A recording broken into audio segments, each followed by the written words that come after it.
And now, ladies and gentlemen, please fasten your seatbelts. Welcome to PreneurCast. Yeah, business cards being swapped, beers being drunk. Can I say a nasty word? Can I say procrastination? With Pete Williams and Dom Kocher. How well did that go down? We can talk about that entire thing in a very another rant and soapbox episode if we want to. Visit us online at preneurmedia.tv. Welcome to this week's edition of PreneurCast. I'm Pete Williams, and as always, I've got the Beavers to my butthead, the Bonnie to my Clyde, Dom Goucher. How are you, buddy? Do you know, when we talked about this before, I'm sure somebody mentioned the Starsky to your Hutch. That would be better, wouldn't it? It would. But then again, you know, the Beavis and the Butthead, it's at least on a level. For a couple of weeks now, I've been like, you know, the lower guy, and I was looking for, you know, at least the mysterious guy, like the guy in the Pet Shop Boys, you know, the guy at the back. Neil Tennant's at the front singing away. You got the guy at the back on the keyboard, never really talks. True.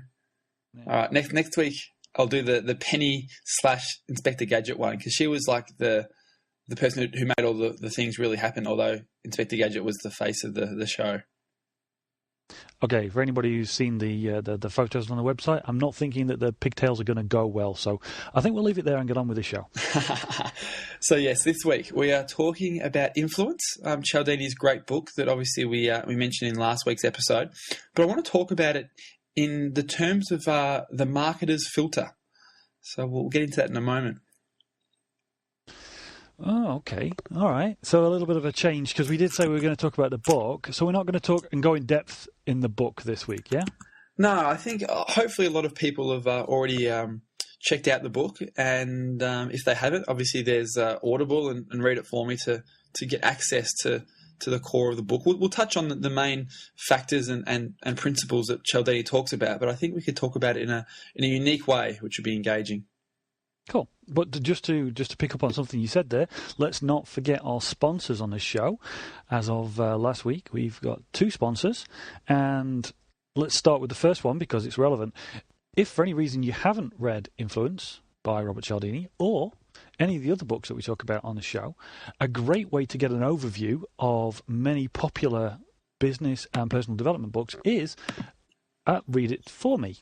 And if you go to readit4.me/Preneurcast, you can sign up for a 14-day free trial and get a discount as a Preneurcast listener for this excellent book summary service. Now, it's not just a written summary of the book. Read It For Me, and we had Steve on here a few weeks ago to talk about how he does this, but they produce fully multimedia book reviews. They're fantastic. They produce a little video. They produce a summary of the key points of the book. They even give it you in a memorable format, and that's what Steve and the team over at Read It For Me are all about. You take in all this information in and actually being able to retain it. So it's a great service, and if you go over to readit4.me/Preneurcast, you can watch a little video that Pete and I put together, which is looking inside the members area of Read It For Me and showing you an example of the materials that they produce. So pop over and have a look, and just look for any old book that you might not have read yet and see if it's for you. Sounds perfect. Absolutely. Could not agree more. It's a great service that we're happy to support here on the show. So let's get into today's topic, the marketer's filter. Now, basically, to give some context to this before we delve into the influence side of things, the marketer's filter is something that we're going to talk about quite a bit in It's Not About the Product, the new book that we haven't spoken about for quite a while. I know it was a topic of conversation early on, but it's coming together, and we've got a release date now, and we'll let some more information out over the coming weeks about the book. But we're going to be talking about it a little bit in that book. So I thought I'd start to sort of share some of the conversation here on the show. And the marketer's filter is basically a concept where if you have a filter that you can run tools through, it makes it more effective when you're actually wanting to work out how to use that tool in your marketing, in your business. So a good example we can talk about is Twitter. Now, obviously, Twitter itself is a fantastic communication platform, and every social media expert and their dog, is all, talking about how to use Twitter and things like that. But I think that having a structured filter that you can run through when you actually are using a tool can make it much more effective. And this is whether you're using an autoresponder series. And obviously for those who listened to the Own the G episode a couple of weeks back, you would have heard Dom quite a bit point out various influence factors that we used in that autoresponder sequence. So I think it's really good to have this sort of checklist/filter in place. And I'd love to sort of go through that and chat about that today. Okay, I like this. It's a different angle, but you're bringing together two things. One, a way of either evaluating a platform or guiding your use of that platform to maximum benefit. And you're going to match this up with the lessons that we get from Cialdini's influence, yeah? Yeah, absolutely. And we can also touch on a little bit of the Marketing Symphony too that obviously we spoke about as a platform or a framework very early on in our Preneurcast broadcast. So we can sort of touch on both of those and sort of give some context to this marketing filter using those two examples. Cool. Go for it. So, we'll start with influence and we'll sort of guide the conversation that way. So basically, for those who haven't read Cialdini's book, Influence, The Psychology of Persuasion, make sure you pick it up. Check it out on audible.com or something like that, because it's a fantastic book for everyone, whether you're a marketer, an entrepreneur, a salesperson, or just a father and husband. I think there's some really cool factors in there that you should be aware of anyway. So let's touch on quickly these 6 weapons of influence that Cialdini talks about in his book, just to give some context. So the first one is social proof. And to sort of sum up social proof, it's basically if others have bought the product, it must be good. It's that sort of, if someone else tries it and proves it's good, it must be good for you, and that makes it easier for you to purchase it. So things like testimonials and endorsements are great social proof. It's sort of for others doing it, the more people are doing it, the better it must be and the more popular it must be. It's that sort of evolution of social proof. The second weapon that Cialdini talks about is liking. And there's 2 definitions of liking here. There's people are more likely to buy from a person or business that they actually like. So obviously you want to be friendly and generous and that sort of stuff because it comes across as being a likable kind of person. So obviously you're going to be easier to relate to and makes it easier to sell. The other side of things is people do like to do business with people that they actually are like, that they're similar to. So again, in your marketing, you want to work out ways to actually show your personality so people feel like they actually are like you. The third influence factor is authority, and people are more influenced by authoritative figures. That's pretty straightforward, obviously, throughout time. We've obviously always, that's why you have presidents and prime ministers and school teachers and celebrity endorsements work really, really well to actually give that level of authority across in your marketing. The fourth weapon, scarcity. This is, again, a pretty obvious one when you think about it. And, people are more likely to buy something that's scarce. I obviously, did this quite well in the Own the G and reselling the MCG frame story. It's having limited editions and the first 20 customers get something for free, or expiry dates on sales and coupons. Those sort of things help build scarcity, which obviously help increase sales. The fifth weapon is reciprocity, and what that is all about is people will be influenced to give you something if you give them something first. So by giving away free trials and samples and the puppy dog closes and things like that, that actually helps people feel like they need to actually respond to you, and obviously generally respond to you in the form of purchasing something. And the final weapon Cialdini covers in his book Influence is commitment and consistency. So if a person makes a commitment to you or your business, he or she is going to be more likely to buy from you and be consistent to that original commitment.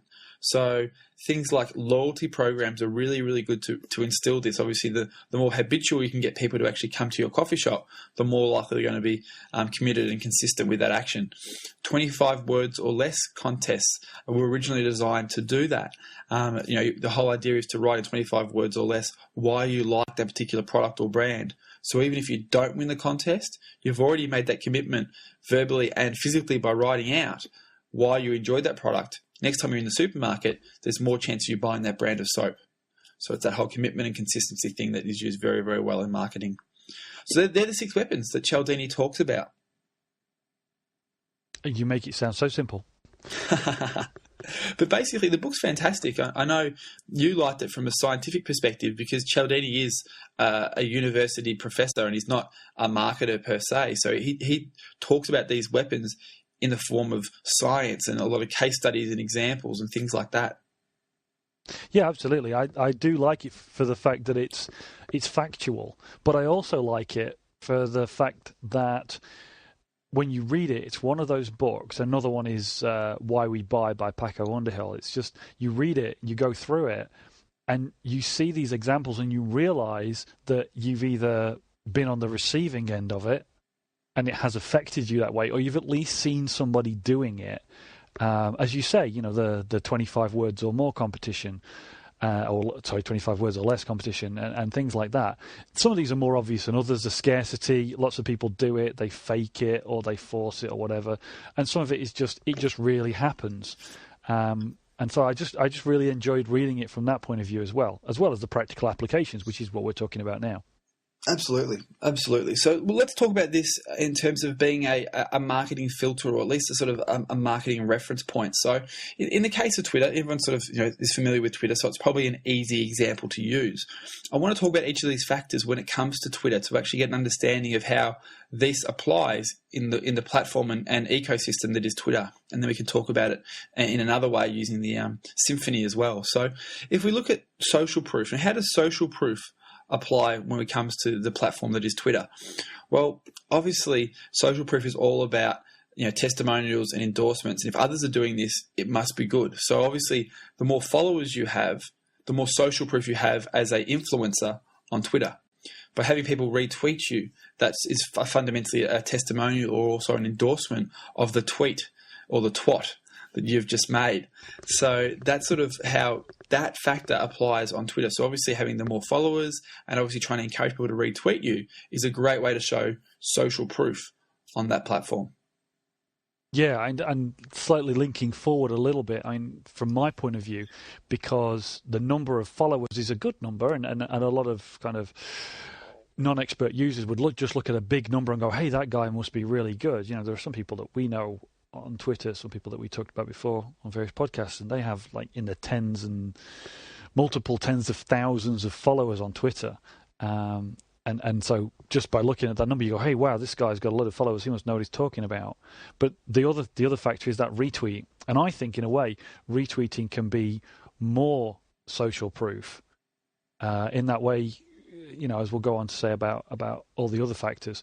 But when someone retweets something, they are indicating that they've read it and think it's of value. So they're not just kind of passively following you, they're actively almost endorsing you. Yeah? Yeah, exactly right. And the big thing is I want to really make clear is that this sort of filter and reference point we're talking about, it doesn't just apply to social media. I don't want sort of people to get that idea. This is sort of just a marketing framework you can use for anything, whether you're using direct mail or TV, or how you can actually apply these factors to the platform as using it is really important. So that's sort of the core message I want people to take away from today's episode. But moving on to the second factor, which is liking. Now, obviously, as we spoke about, there's two definitions for liking. There's obviously people are more likely to buy from a person they actually like. So, having a personality on Twitter and not just simply marketing and making sales pitches all the time is really, really important if you're using Twitter as a business platform. So you want to make sure that you actually are doing stuff that is engaging, that actually allows people to like you. So showing photos of what you're doing on the weekend and making comments about the Super Bowl or things like that is really important to actually show that you're a likable kind of person and you're not just a full-on marketing machine. And on the other side of the coin is obviously people like to actually buy and do business with people that they actually feel they're similar to or that they're like. So again, having photos and talking about your hobbies, and Gary Vaynerchuk does this very, very well. He talks very, very passionately about his jets and about his family and that sort of stuff. So it really helps build that liking that he's just another good old bloke that likes sport and is passionate as well. So that's sort of the way that this factor is used when it comes to the Twitter platform. And that's a really good point, actually, because a lot of people will say, just in general, don't always be selling but there's not, other than this vague sense that it might offend people if you just keep hammering them with a sales message, that there's nothing really scientific behind a lot of it. People just say, just don't always sell, and they give you, as you say, this is a framework, so going back to autoresponder sequences, don't always be sending people buy my stuff links and things like that. But bringing it back to one of the influence factors, I think is a really good example, because you're right. Putting some more personality into what you do gives people the ability to, first of all, decide whether they like you as a person, and second of all, see if there's some resonance, seeing if you share an interest. And with those two things, just by sharing a little bit of yourself, those two things are both aiming directly at that liking influence factor. So that's a really good example. Absolutely. So the next factor that we'll talk about is authority. Now, obviously, authority is all about being a market leader, and the number of followers you have on Twitter is a direct correlation to your authority in that particular niche that you're talking about. So obviously trying to get as many followers as possible is a great way to get that authority. And obviously, and as well as I tripped forward from the social proof, just to bring this one up again, I'm big on the retweet, and in any market, if you can get someone who is seen as an authority person for any reason in your market to retweet something of yours, you inherit some of that authority. Yeah, we talk about this. We talked about this in various things, including the publicity episode, about getting associated with either a publication or a person that's got a larger profile than you. You come into their little halo of influence, and you pick up some of that authority. So that again is a good thing to be aiming for, as well as just the raw number of followers. Yeah. Yeah, exactly right. That's absolutely right. It's all about that ways you can actually get authority communicated through the Twitter platform.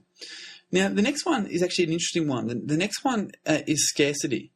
And the really good thing about scarcity in this context is it's not actually relevant, in that you can't really communicate scarcity to your marketplace on Twitter because you're not really selling stuff and things like that. Yes, you can kind of obviously tweet stuff about, my latest book's selling really, really well and there's only so many copies available, or tickets to this event is selling fast. So you can communicate scarcity that way. But using Twitter in it as an ecosystem, it's not really designed as a scarcity play, which is really good. I know you've got some ideas of how you can apply scarcity in this area, but I just wanted to sort of talk about it with that context to say that not every influence factor is going to be relevant to every platform you use. It'll be relevant to certain platforms and other certain tools and not others. So it's something to keep in the back of your mind as well. But I know you've got an interesting take on the scarcity side of stuff with Twitter. Yeah, absolutely. I mean, at first take, if you said scarcity and Twitter in the same sentence, it sounds like a crazy concept, because Twitter is basically about volume. There's just a massive. If anybody's going to say anything about Twitter, it's that there's too much of everything. But I saw this really interesting use of scarcity on Twitter a while ago. There's a software company, and they were releasing the beta of a brand new piece of software in a new market, they're going in a completely new direction. And they mailed their list, and they said, look, if you want to find out about this, when you want to be on the inside of it, then go to this Twitter account. And it was a Twitter account that you needed to apply for access. It was a secure or secret Twitter account, which they exist. And before this point, I always thought, well, why would you bother? But again, it's creating a sense of scarcity. It's creating not directly scarcity of a product, but of information. It's an exclusivity more than just blatant scarcity. But I just thought it was quite a clever play to create this exclusivity, create this club within the Twitter ecosystem, because it's the first time I'd ever seen anybody do it. And it worked quite well, actually, for them, as I understand it. But I agree with you completely. Well, I think that's a really good example of how you can apply these influence factors or this framework. This is not about, we're not talking about crowbarring things into a framework. We're not looking at square pegs and round holes here. There's no point in stamping on it if it's not going to go in. But it's good to have these discussions and look how you can bring these influence factors to bear against a particular tool or platform. And the benefit of it. Absolutely. So if we move on to the fifth factor, which is reciprocity. It's all about, giving things to get back. And obviously with Twitter, you can obviously share good advice, you can share free reports, you can share links to good articles, that sort of stuff. So obviously the more you give to your followers and your community that you've built there, the more likely you're going to come back and do stuff with you later. So obviously what you want to do is give as much as you can on Twitter with good information and retweeting important and relevant documents and articles and videos to your followers that are relevant to them and the niche you operate in. So that's sort of, I guess, the whole reciprocity thing at play when it comes to Twitter. Yeah, there is another angle to that as well. That this is something certainly that I do and I'm influenced by, which is, as well as if you're talking to your marketplace, you're seen as somebody who gives good information, who provides good content without seeming to expect anything back. You're not doing a direct sale. But something else I think is quite important within the ecosystem of Twitter is the retweet. Because I know that I've got into the kind of being noticed by people in my marketplace because I follow them on Twitter, and if they say something interesting, I retweet it. And I've found that over time, they've retweeted things of mine now. And yeah, I see them maybe as a figure of higher influence than me, a higher authority in that marketplace than me, but I got onto their radar by retweeting them, and reciprocity works because they started to notice that I did things and they saw something of value in what I'd done, so they retweet me. Yep, perfect example of that. And the final example is the commitment and consistency side of things.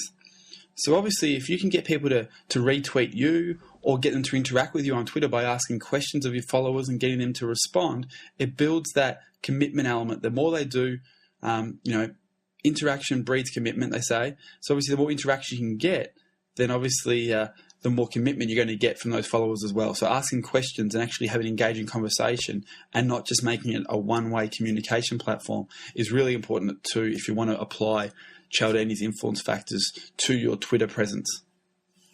Yeah, that is a really good thing. The whole asking questions angle of this is really powerful, especially if you ask questions about something that you have done or something that you're thinking of doing. I got some great feedback saying, for example, I'm thinking of designing a course about this.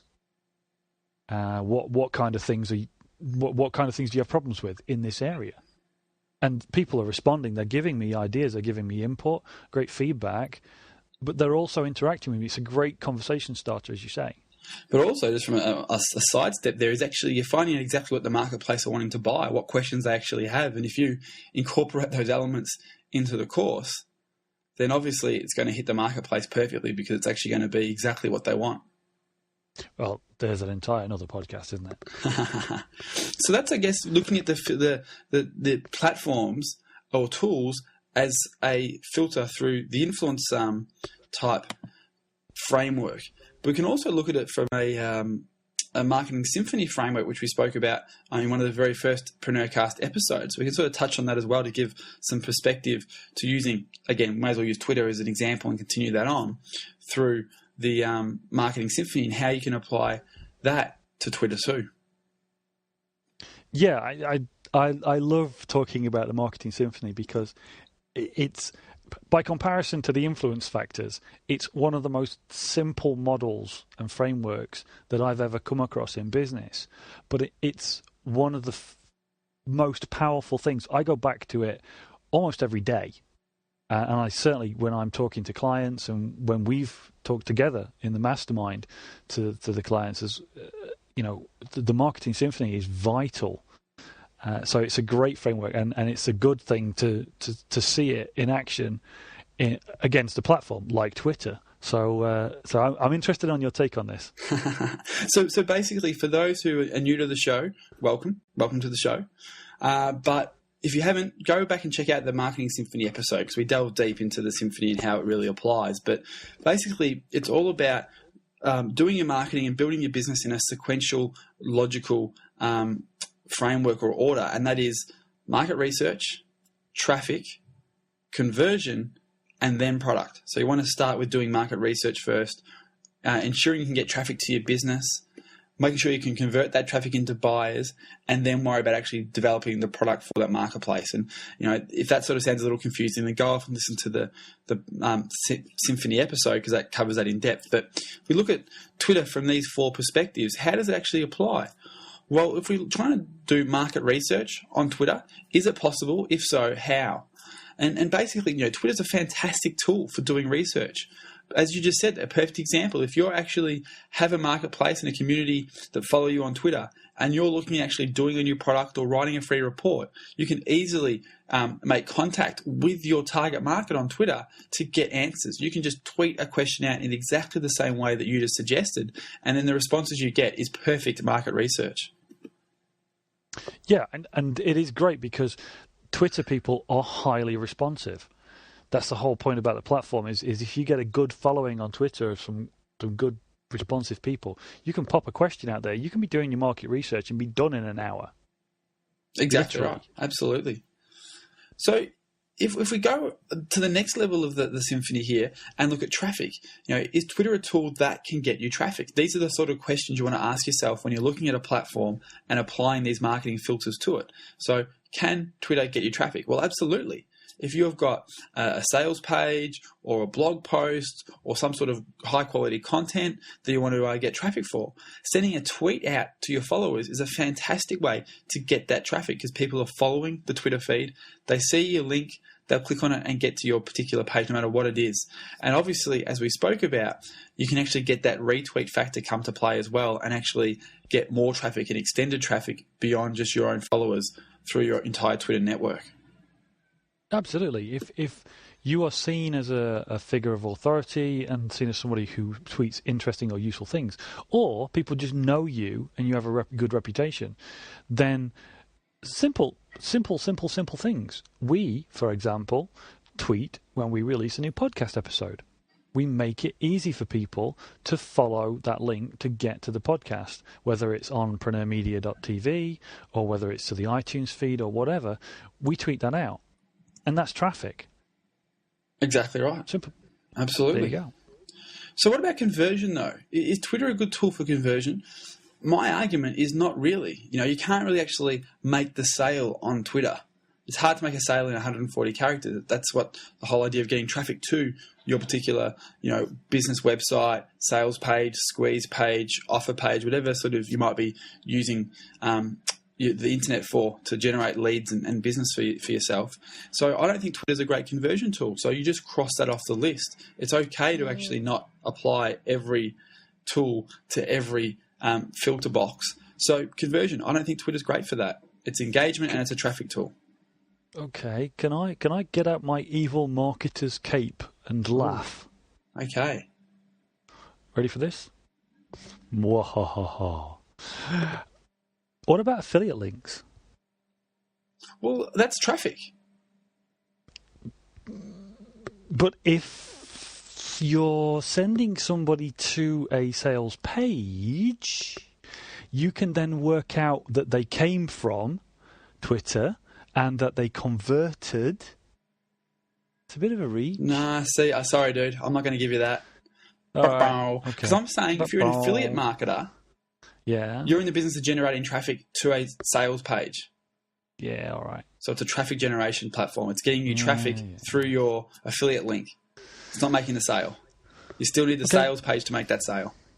Okay, we give that one an official. Well, hang on. Here's one you can try and redeem yourself on. Product. Can Twitter be used to create product? I don't think so. I don't think it's a product producing platform. You can't go and actually, use it. You can't, do a product with that. Although you could potentially charge people to be accepted into your closed Twitter feed. It's a very, very manual process, but obviously people have to apply and be approved to follow the private locked Twitter feeds. So you could potentially create a product with Twitter and charge people to actually be able to access your private platform. Okay. I'm just going to reach in and just take that shovel off you. I'm not. I'm in and of itself as a product, no, but as a way of not just basic market research, because the whole point of the Marketing Symphony is find a market, investigate the market through how much traffic you can get, is there traffic, and then through conversion, are they going to buy? Have they got money? Are they going to buy things? And then you create a product. Now, when we get to the create a product stage, is Twitter a viable product creation tool from the point of view of will it help you create a product? Absolutely. As I said earlier, I bob out a quick Twitter saying, hey guys, what's your biggest problem in this marketplace? And they tell me, there's my product outline. Bang. Market research? It's not market research. That's not researching our market. True. That Very is true. product design. That's flat out product design. I'll give you that. You know me. I build product for people all the time. I build my own. I build products for other people. I work heavily on product design, and it is one of the biggest problems people have is structuring their product, putting the right information in it, because the biggest and best marketing lesson there is find out what people want, make it and put it in front of them. No, very good point. In the context of what the symphony is meant to be, you are absolutely right. Well, look, let's continue this conversation. Let's look at video. Let's chat to sort of give a bit more perspective to this and sort of give another example beyond Twitter. If we talk about, video online, well, okay, let's try and apply that, YouTube or something as the platform, or Vimeo or Vidler, and we put all these in the same sort of bucket as online video. Market research, is online video a great way to do market research? Again, I'd probably say not really, because it's not a two-way communication platform that Twitter is. It's not yes, you can have the comment fields below the video, so you could kind of make that link to say that if you create a video and with a call to action at the end to leave comments, that it could be a great way to do market research. But generally, video is a one-way communication medium. It's designed to entertain or educate.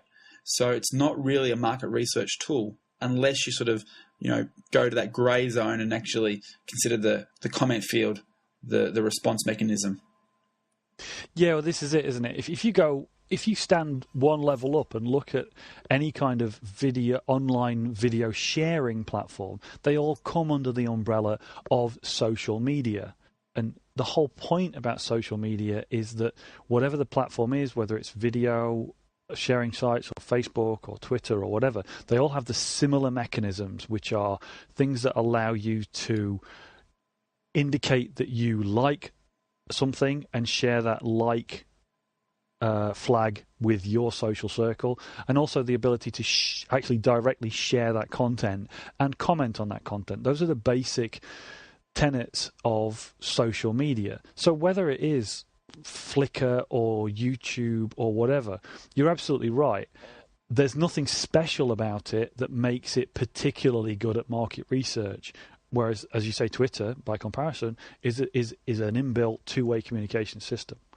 Yeah. So, yeah, I'm with you. I don't think that video, particularly as in and of itself, gives you good market research or does anything to stand out as a tool for market research. Yeah. What about traffic? What's your take on traffic in video?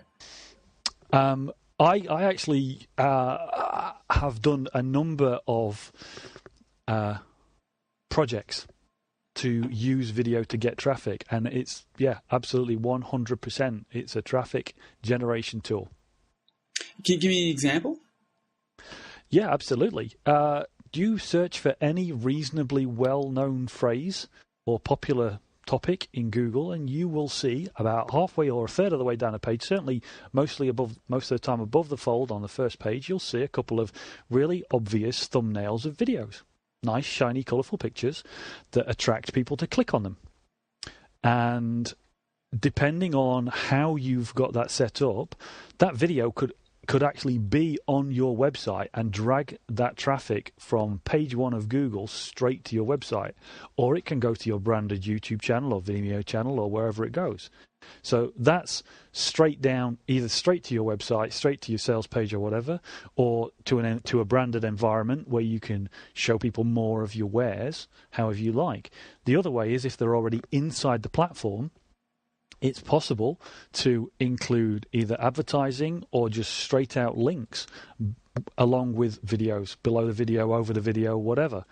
So if somebody's generally searching in YouTube or just browsing around or sees an associated video, then they see your video, there's a link there. Yeah, absolutely. So you're giving the message, it's dragging the traffic. And I think this is a great tech tip for this week, is that if you are doing YouTube stuff, I encourage you to put the URL of your website at the first part of the description of the video and include the http:// bit, because that'll make YouTube automatically turn that link into a clickable link so you can actually get traffic off. So rather than just writing a boring old description or an engaging description with just text, include a URL at the very, very start of that YouTube description, because it'll be seen under the video and it'll be clickable.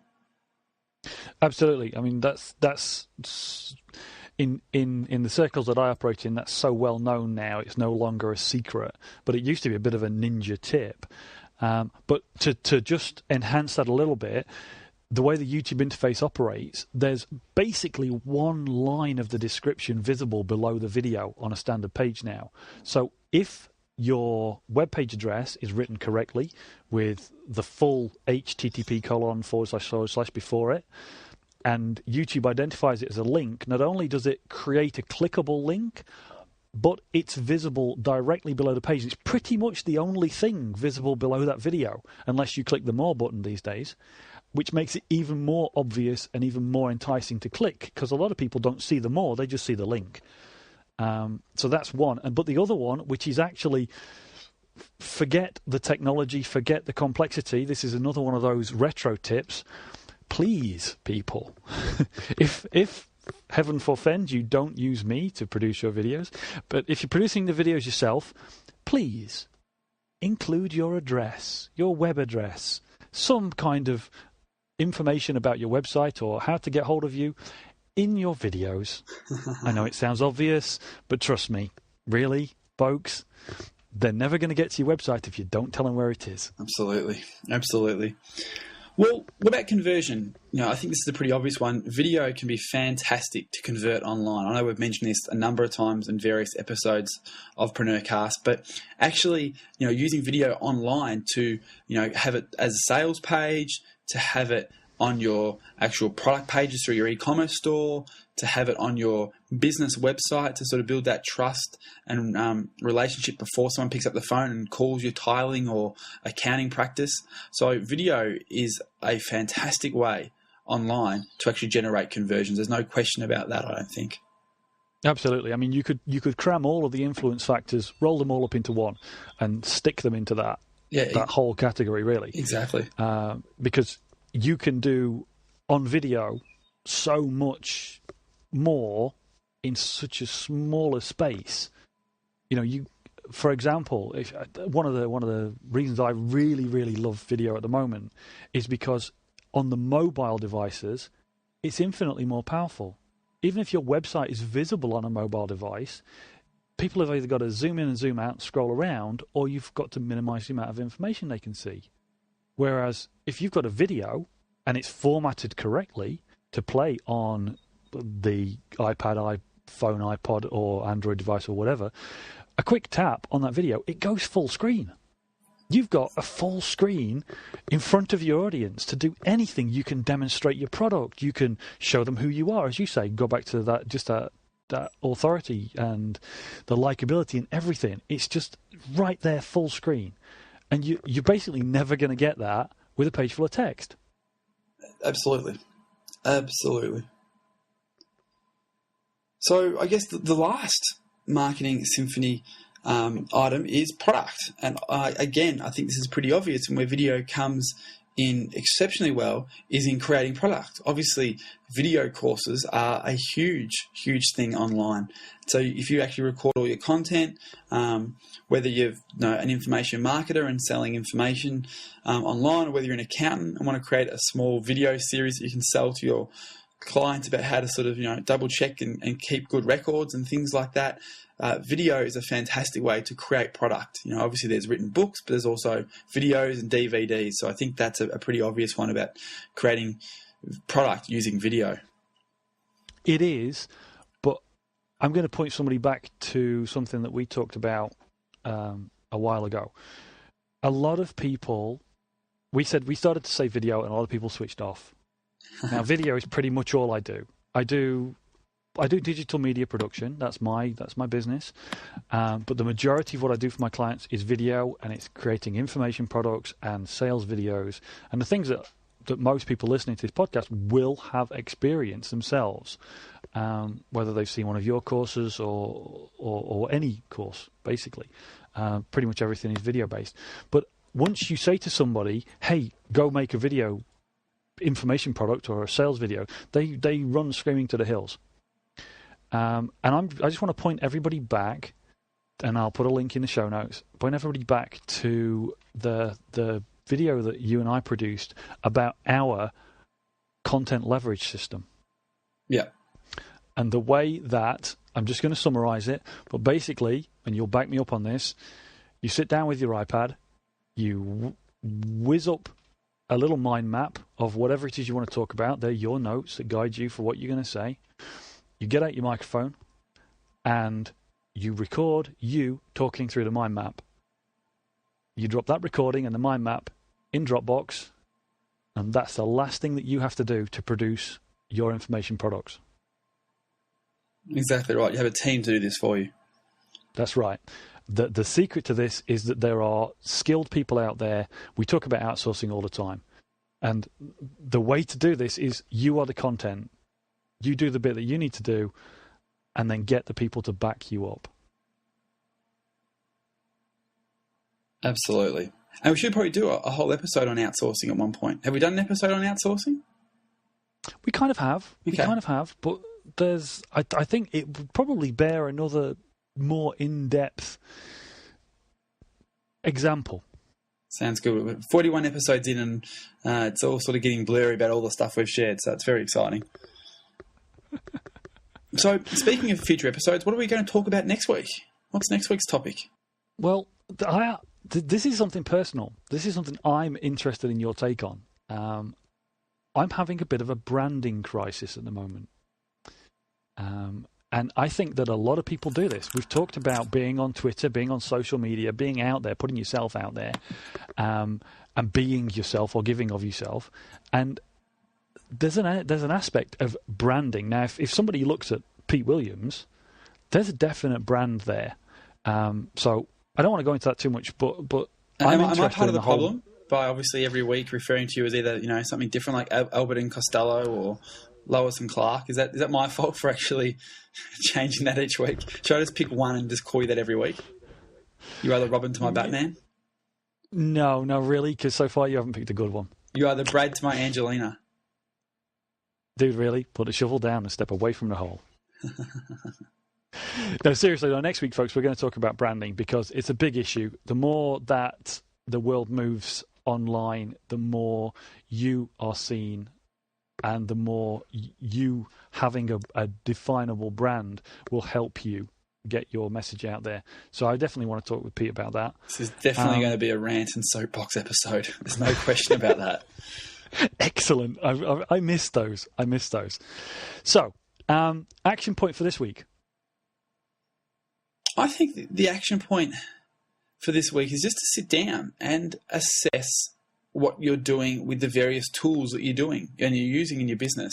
Really get an understanding of each of the tools that you're currently using, and are you using them to their full and maximum benefit based on either the Marketing Symphony or the influence factors, and have a think about how you can entwine some of these influence factors into the various platforms and the way you're communicating on them. Yeah, I mean, these are some more examples of frameworks. And of course, there's always the 7 levers framework that you can look at how you're using things against that as well. But definitely sit down and just review how you do things. Don't be so haphazard with these tools. Go and get a framework and just measure what you're doing against that. I definitely agree. And then, of course, there's our tech tip for the week, which is if you are using online video, certainly if you're using it on a sharing site like YouTube, either include the link, will definitely include a link to your site or some kind of contact information and call to action in your video, but use Pete's super tech tip, which is to have that link actually clickable by including it in the description. Now, before we finish, we have got one other sponsor. Now, Pete's mentioned our other sponsor already quite a few times, but just to be specific, Audible, the audio book company that both Pete and I use extensively, have a great offer for you through our link at audibletrial.com/Preneurcast. 14-day free trial. You can go in, have a look around, try out the service, and you'll get a coupon if you go to that link for a free audiobook that you can download out of their library. And their library is absolutely huge. They have got just the most amazing range of books, fantastic quality, and of course, if you use Audible and download it, you get to use our favourite trick, which is listen to it at 2-speed. Absolutely. And something that really excites me is one of the best-selling books they've got on Audible this week is Inside Apple, which is how America's most admired and secretive company really works. And it's the unabridged version, so you get the entire book. And it's really cool. It goes a lot into sort of, how Apple innovates, the deals it has with its suppliers, and how it's going to actually handle the transition to post-Steve Jobs. So I really encourage listeners to check out the 14-day membership that's available, and you can download Inside Apple for free as part of that trial. So check it out at audibletrial.com/Preneurcast. Excellent. And amazingly, we are pretty much on time again. That's 2 weeks in a row. I'm impressed. Sounds good. Well, look, sit tight. We'll see you all next week for our rant and soapbox episode on branding. See you, folks. Bye. You've been enjoying another fine episode of Preneurcast with Pete Williams and Dom Gosher. Make sure to hang out with the boys online at preneurmedia.tv or drop them a line via PreneurCast@preneurgroup.com.